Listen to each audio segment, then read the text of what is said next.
You will hear a man phoning to inquire about a job vacancy. First, you'll have some time to look at questions 1 to 5.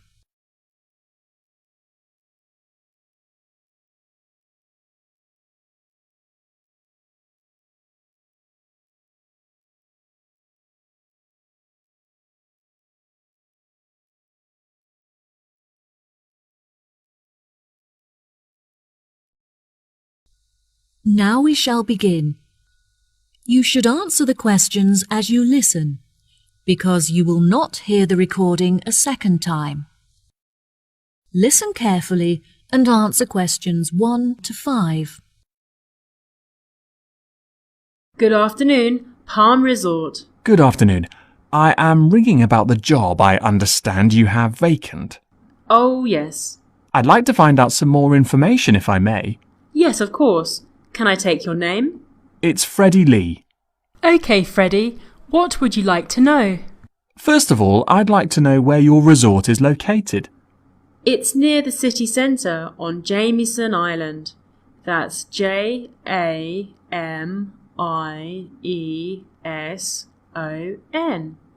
Oh, brilliant. That's only 5 minutes from me. I finish at my college on the 12th of May, so I'll be available for work from that date. Will there be any vacancies at that time? Well, summer is our busiest season, beginning on the 11th July, so that's when you would be starting. Sounds good. And are there any age limitations? That would depend on the place you're applying for. How old are you? I'm 17. Well, we require our bartenders to be 18 or older, which means you would be working as a waiter. There are 4 vacancies. There were originally 6. However, we have since filled 2 of these. OK, great. Could I ask about the pay? We're offering £5.52 an hour. That's very good. My last job was £4.45 an hour. And can I also ask about what qualities you're looking for, like any particular skills or experience? We don't normally require applicants to have any past experience. However, during the summer season, we have weekly shows in which our waiters are asked to perform. The routines are very simple, so no dancing skills are needed. However, you will need to be able to sing. I have never sung professionally, but I'm keen on it and have been told that I'm talented, so I think this will be a good fit. Are there any other duties that I'd be responsible for? As a waiter, you'll have a few different duties. We offer table service, so you'll have to take food orders from customers and carry the food from the kitchen to their tables. We like to give our customers a relaxed experience, so we'll also need you to supervise and take care of their children. I have a babysitter, so I'm very comfortable doing that. Is there a play area for them in the resort? Unfortunately, there is no facility for children here at the resort, but there is a large playground just down the road. Before you hear the rest of the conversation, you have some time to look at questions 6 to 10.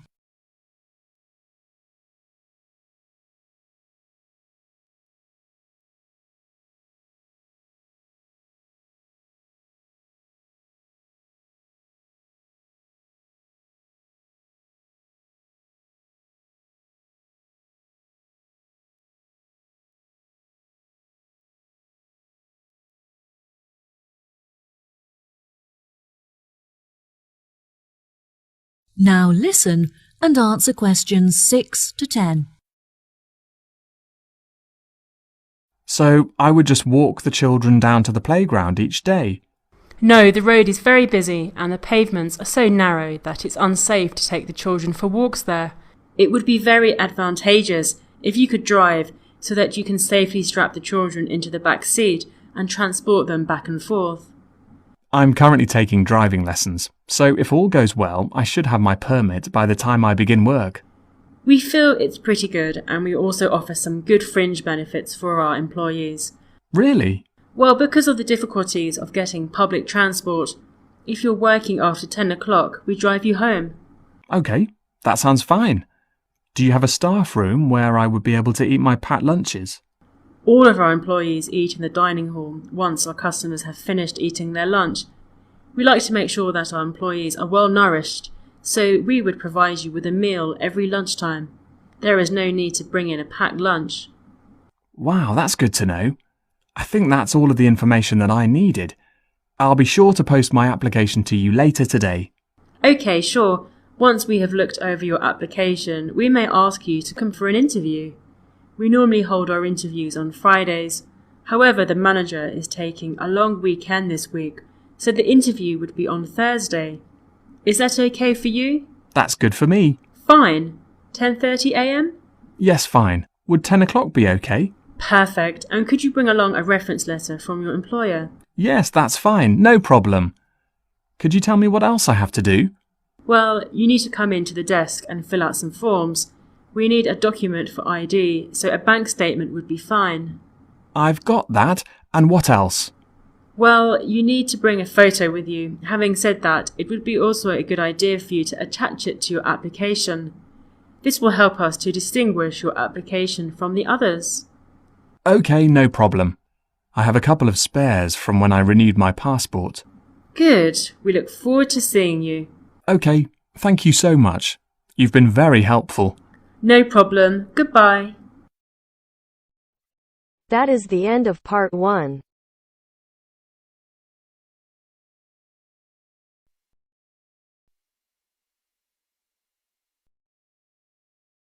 Now turns to part 2. Part 2.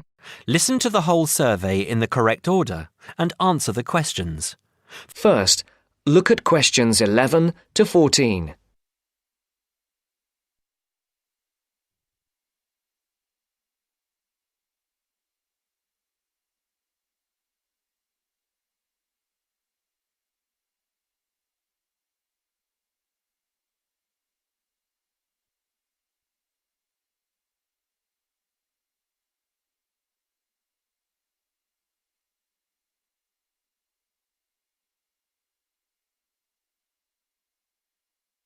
Listen carefully. Excuse me. Good morning. We're students from St. Anne's School and we're doing a class survey. Have you got 5 minutes to answer a few questions? I suppose so. What are the questions about? About spending habits, people's attitudes to money and what they spend money on. Well, yes, OK, but only 5 minutes. Thank you. OK, first of all, if you don't mind answering, what income band are you in? You just need to say low, average or high. Oh, that's difficult to say. I don't know how much everyone else makes. I'm certainly not poor, but I'm not rich either. Certainly not after I've paid all my bills. Shall we say in the middle then? Yes, I think so. And how much money do you feel you have to spend? You said that you have to pay a lot of bills. Yes, I feel that I don't have very much. I earn quite good money, but it doesn't feel like that most of the time. I guess everyone would like to have a bit more money, though. OK, so what do you spend most of your money on? Well, most of it goes on monthly expenses. I've got a big mortgage on my house, and my children's school fees are very high. After I've paid for gas and electricity and water, and all the insurance on the house and my car, I don't have much left. I like taking my wife out to a nice restaurant once a month, but I don't very often buy clothes. Oh, and I collect radios. Old radios. That's my hobby. And how do you usually pay for the things you buy? I use my debit card for most things these days. I have 2 credit cards, but I don't like using them. I prefer to pay for things immediately. Otherwise, I feel I'm getting into debt. I pay my bills online or over the telephone. I usually have between £10 and £20 in cash with me to pay for emergencies, taxi fares and that kind of thing. Before the broadcast continues, look at questions 15 to 20.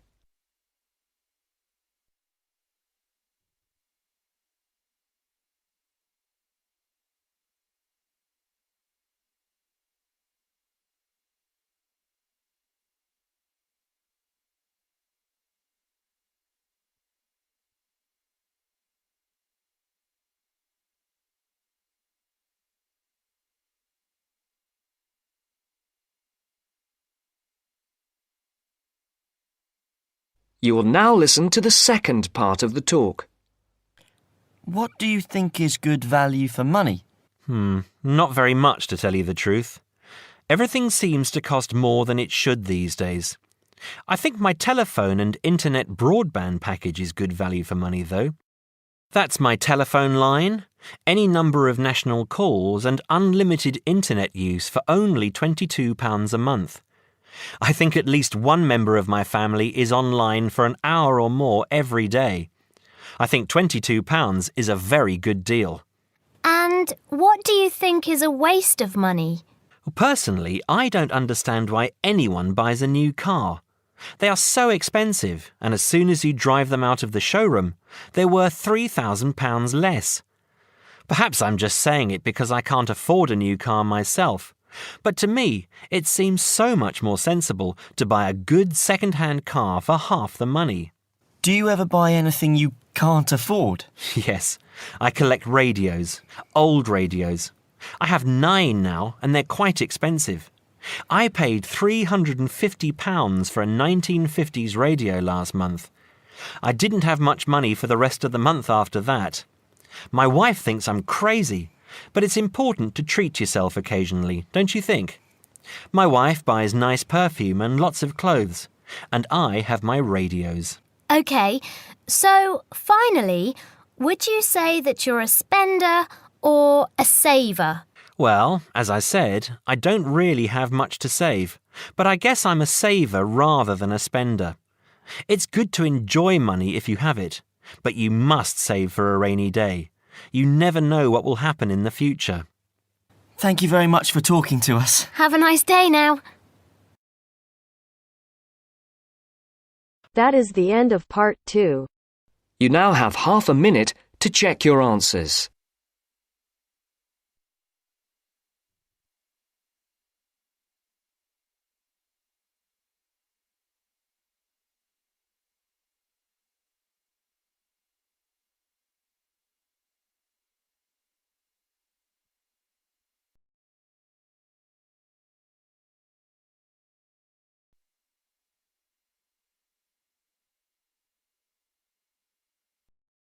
Now turns to part 3. Part 3.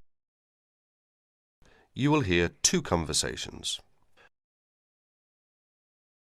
Are based on the following conversation. The answer should be appropriate to the content of this conversation. First, you have some time to look at questions 21 to 25.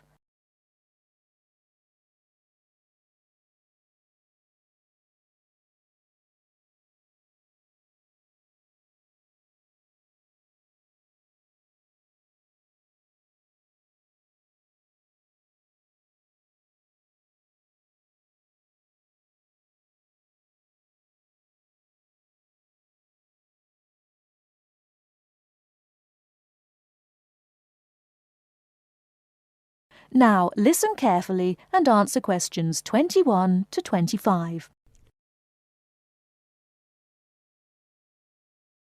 Oh, hi Dave. Long time no see. Hi, Maria. I just settled down. I thought I'd drop by. Come on in, take a seat. Would you like anything to drink? I have Sprite and orange juice. Sprite would be fine. Oh, so how have you been? Oh, not bad. And you? Oh, I'm doing okay, but school has been really busy these days, and I haven't had time to relax. By the way, what's your major? Hotel management. Well, what do you want to do once you graduate? I haven't decided for sure, but I think I'd like to work for a hotel or travel agency in this area. How about you? Well, when I first started college, I wanted to major in French, but I realised I might have a hard time finding a job using the language, so I changed my major to computer science. With the right skills, landing a job in the computer industry shouldn't be too difficult. So, do you have a part-time job to support yourself through school? Well, fortunately for me, I received a 4-year academic scholarship that pays for all of my tuition and books. Wow, that's great. Yeah, how about you? Are you working your way through school? Yeah, I work 3 times a week at a restaurant near campus. Oh, what do you do there? I'm a cook. How do you like your job? It's okay. The other workers are friendly and the pay isn't bad. Before you hear the rest of the talk, you have some time to look at questions 26 to 30.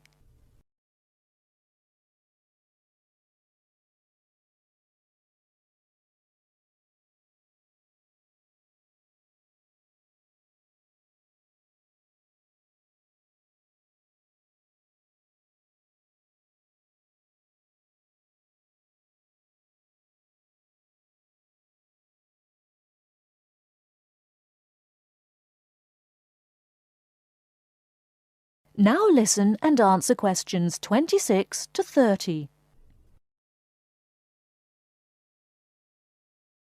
Several days later, Dave and Maria met on campus.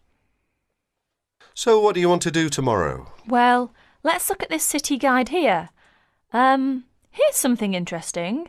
Why don't we first visit the art museum in the morning? OK, I like that idea. And where do you want to have lunch? How about going to an Indian restaurant? The guide recommends one downtown, a few blocks from the museum. Now that sounds great. After that, what do you think about visiting the zoo? Well, it says here that there are some very unique animals not found anywhere else. Well, to tell the truth, I'm not really interested in going there. Yeah, why don't we go shopping instead? There are supposed to be some really nice places to pick up souvenirs. No, I don't think that's a good idea. We only have a few traveller's checks left, and I only have $50 left in cash. No problem. We can use your credit card to pay for my clothes. Oh no, I remember the last time you used my credit card for your purchases. Oh well, let's take the subway down to the seashore and walk along the beach. Now that sounds like a wonderful plan. That is the end of part 3. You now have half a minute to check your answers.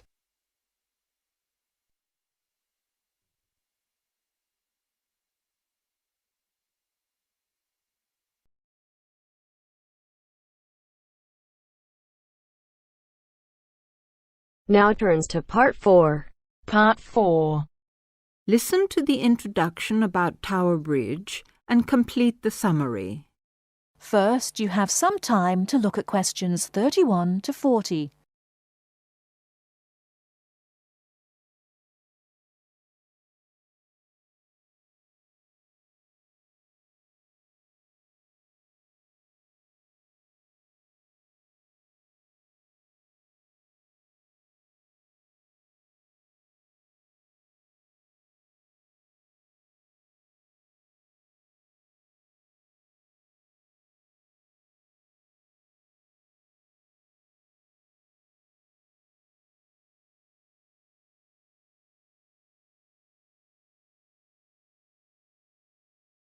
Now listen carefully and answer questions 31 to 40.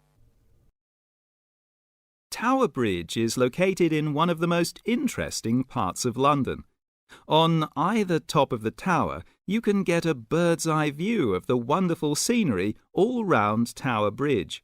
On its south side are many tall old buildings. On its north side stands the Tower of London itself. But Tower Bridge, the first bridge over the Thames, as you travel to London from the sea, is the most famous of them all. Although they look the same age, the tower is almost 1,000 years old, and Tower Bridge, which was built in the 1890s, is just over 100. Because of the tall ships up and down the Thames, it was proposed in 1850 that a bridge across the Thames near the tower was most necessary. However, the designers argued about the new bridge for about 30 years. They took so long because they had two big problems. One is that the new bridge must look like the old tower, and the other is that the bridge must not look like a modern bridge. They made it look like the old tower, so everyone was happy. Besides, the most surprising thing about Tower Bridge is that it opens in the middle, while big ships are going through to the Pool of London. If you're lucky enough to see the bridge with its two opening arms high in the air, you'll never forget it. The bridge took 8 years to build, and cost £900,000, a lot of money in those days. But it was a wonderful success and became a famous tourist attraction in London on the day when the bridge was completed. 100 years ago, the Thames was once London's busiest traffic route, so that the bridge opened at least 12 times a day. Today, big ships don't go so far up the Thames. Tower Bridge opens perhaps only twice a week, but the same wonderful machinery is still in good condition. Green, yellow and red, the colourful wheels and engines look smart and new, not 100 years old.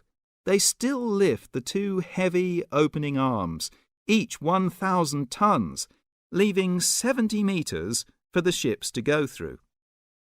And they still can open and close the bridge in 1.5 minutes. Things are changing greatly now at Tower Bridge.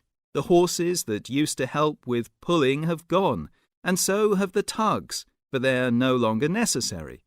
The walkways from one tower to the other at the top of the bridge were closed years ago because so many people jumped off them into the Thames, which is said to open again soon. In addition, the beautiful wheels will be part of a special exhibition for the public to visit. There'll be a restaurant in one of the towers and a pub in the other. But whatever happens in its exciting future, Tower Bridge will always mean London. That is the end of part 4. You now have half a minute to check your answers.